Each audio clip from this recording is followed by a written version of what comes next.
नमस्कार दोस्तों, मेरा नाम है मनीष और आप देख रहे हैं स्टडी प्लैनेट। तो बस आज के इस वीडियो में हम लोग बात करने वाले हैं ग्रेजुएशन का काफ़ी इंपॉर्टेंट टॉपिक है, राइज एंड फॉल ऑफ डिटेंट। तो डिटेंट होता क्या है, इसकी शुरुआत कैसे हुई, इसका फॉल कैसे हुआ, इसका बैकग्राउंड क्या है और मोस्ट इंपॉर्टेंटली इसके पीछे रीजंस क्या थे कि जो डिटेंट की शुरुआत हुई। तो ये सारी चीज़ें हम इस वीडियो के अंदर डिस्कस करने वाले हैं। तो आइए शुरू करते हैं। तो गाइस, सबसे पहले आपको बताता हूँ कि जो डिटेंट है वो कोल्ड वॉर का ही एक टाइम पीरियड है, कोल्ड वॉर का ही एक फेज है। तो उसका बैकग्राउंड को समझने के लिए आपको कोल्ड वॉर को पता होना चाहिए। हालांकि कोल्ड वॉर के ऊपर मैंने पूरी एक वीडियो बना रखी है जिसके अंदर origin and causes of cold war है, आप उसको देख सकते हैं। तो इस वीडियो के अंदर मैं आपको थोड़ा सा सिर्फ बैकग्राउंड बताऊंगा उसका, कि सेकेंड वर्ल्ड वॉर के बाद दुनिया के अंदर दो सुपर पावर्स इमर्ज होकर आई, एक अमेरिका और एक सोवियत यूनियन। और दोनों सुपर पावर्स के बीच में काफ़ी हद तक एक कोल्ड वॉर इमर्ज हो रहा था। मतलब दोनों के बीच में बहुत ज़्यादा कॉम्पिटिशन था, हर एक चीज़ को लेके कॉम्पिटिशन था, टेंशन्स थी, लड़ाई झगड़े का माहौल था और कन्फ्रंटेशंस थी। मतलब दोनों सुपर पावर्स और उनके अलायंस जो थे, छोटे छोटे देश जो उनके साथ जुड़े हुए थे, वो कई बार एक दूसरे के सामने होते थे और लड़ाई के पूरे पूरे चांसेस होते थे। इसी को हम लोग कोल्ड वॉर बोलते हैं। तो इतनी सारी टेंशन्स थी दोनों सुपर पावर्स के बीच में, और इसी के बीच में एक ऐसा फेज आया जिसको हम डिटेंट बोलते हैं। तो अब शुरुआत करते हैं कि इसका राइज कैसे हुआ डिटेंट के दोस्तों। तो इसकी शुरुआत बेसिकली 1967 से लेके 1979 तक का जो टाइम पीरियड था कोल्ड वॉर का, हम उसी को डिटेंट बोलते हैं। और ये ऐसा टाइम पीरियड था कोल्ड वॉर का जब दोनों सुपर पावर्स ने अपने अपने जो देशों और अलायंस सिस्टम के जो टेंशन्स थी उसको कम करके दोनों देशों के रिलेशंस को इंप्रूव करने की शुरुआत की थी। और इसी के तहत हुआ क्या दोस्तों, 1969 में इसकी शुरुआत अमेरिकन प्रेसिडेंट रिचर्ड निक्सन ने की। रिचर्ड निक्सन जैसे ही राष्ट्रपति बने 1969 के अंदर, और उन्होंने स्टेटमेंट दिया, we are going to enter into the era of negotiation. हम जो है दुनिया के एक ऐसे एरा में घुसने वाले हैं, ऐसे एरा की शुरुआत करने वाले हैं जो सिर्फ बातचीत का दौर होगा।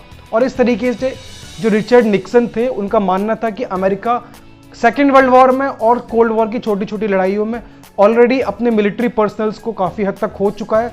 अब वो इस चीज़ को आगे कंटिन्यू नहीं करना चाहते थे, इसीलिए उन्होंने इस चीज़ की शुरुआत की कि दोनों सुपर पावर्स के बीच में लड़ाई झगड़े को छोड़ के काफ़ी हद तक रिलेशंस को ईज किया जाए।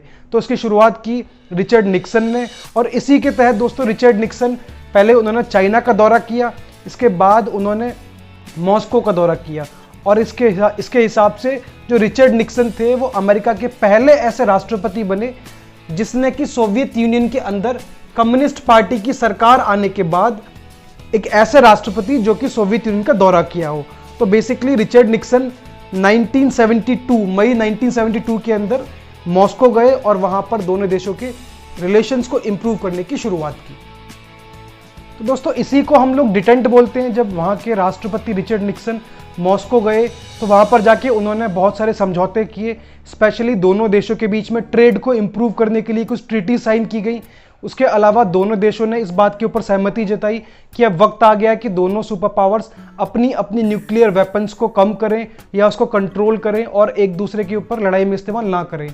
तो ये सारी ट्रीटीज वहां पर समझौते साइन हुए, और मोस्ट इंपॉर्टेंटली दोनों देशों के बीच में सॉल्ट की ट्रीटी साइन हुई। इसका मतलब स्ट्रेटेजिक आर्म्स लिमिटेशन टॉक्स की ट्रीटीज थी जो दोनों सुपर पावर्स के बीच में साइन हुई। और इन टॉक्स का, इन ट्रीटीज का साइन करने का बड़ा सिंपल सा पर्पस था कि दोनों ही देश या दोनों ही सुपर पावर्स न्यूक्लियर वेपन्स को कंट्रोल करना चाहती थी हर हालत में दोस्तों। तो दोस्तों यही बेसिकली डिटेंट है। मैंने आपको सबसे पहले इसका बैकग्राउंड बताया, उसके बाद डिटेंट क्या होता है ये बताया। अब मैं आपको रीजन बताने वाला हूँ कि इस डिटेंट के पीछे लॉजिक क्या था, इस डिटेंट के पीछे क्या पर्पस था कि दोनों सुपर पावर्स इतनी पावरफुल होने के बाद भी एक दूसरे के साथ नेगोशिएशन को करने को तैयार थी। इसके पीछे बड़ा सिंपल सा लॉजिक है, इसको हम बोलते हैं logic of deterrence. Logic of deterrence का मतलब ये है कि दोनों सुपर पावर्स ने कोल्ड वॉर के दौरान इतने ज़्यादा न्यूक्लियर वेपन्स बना रखे थे कि अगर उनके बीच में कोई लड़ाई होती तो इस बात का अंदाज़ा लगाना मुश्किल हो जाता कि उनमें से कौन जीता है या कौन हारा है। इसका मतलब दोनों सुपर पावर्स इतने ज़्यादा पावरफुल थे, इतने ज़्यादा न्यूक्लियर वेपन्स बना चुके थे कि अगर इनकी लड़ाई होती तो पूरी दुनिया की बर्बादी तय थी। इसीलिए दोनों पावर्स में से कोई भी पावर न्यूक्लियर वेपन्स का इस्तेमाल करने को तैयार नहीं थी, या फिर न्यूक्लियर की जो वॉर थी उसका खर्चा उठाने को तैयार नहीं थी। और इसका एक छोटा सा एग्जाम्पल हम लोग जापान के अंदर देख चुके थे। हिरोशिमा और नागासाकी के जो इंसिडेंट था उसने पूरी दुनिया को अवेयर कर दिया था न्यूक्लियर वेपन्स को लेके।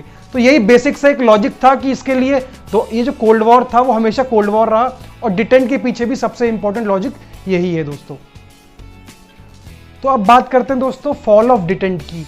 ये जो लंबे टाइम से जो डिटेंट चल रहा था, दोनों के बीच में नेगोशिएशन की जो दौर चल रहा था, वो ज़्यादा लंबे टाइम तक नहीं चल पाया और बहुत ही जल्द इसका एंड भी हो गया, क्योंकि जैसे ही रिचर्ड निक्सन राष्ट्रपति पद से हटे उसके कुछ सालों बाद ही दोनों देशों के बीच में जो सीरीज चल रही थी नेगोशिएशन की, बातचीत की, वो ख़त्म होती दिखाई दी।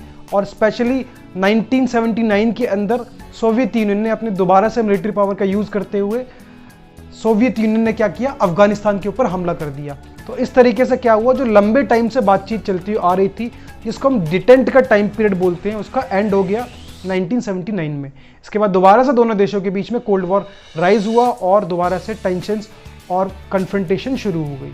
तो ये टॉपिक था पूरा दोस्तों डिटेंट का। आई होप आपको वीडियो अच्छी लगी हो, समझ आई हो, तो आप चैनल को सब्सक्राइब कर सकते हैं और नोटिफिकेशन बेल को ऑन कर सकते हैं। इसके अलावा अगर आपका कोई भी टॉपिक है जिस पे आप वीडियो चाहते हैं तो आप उसको कमेंट बॉक्स में जरूर डालिए। मेक श्योर वो पॉलिटिकल साइंस का टॉपिक होना चाहिए। Thank you so much.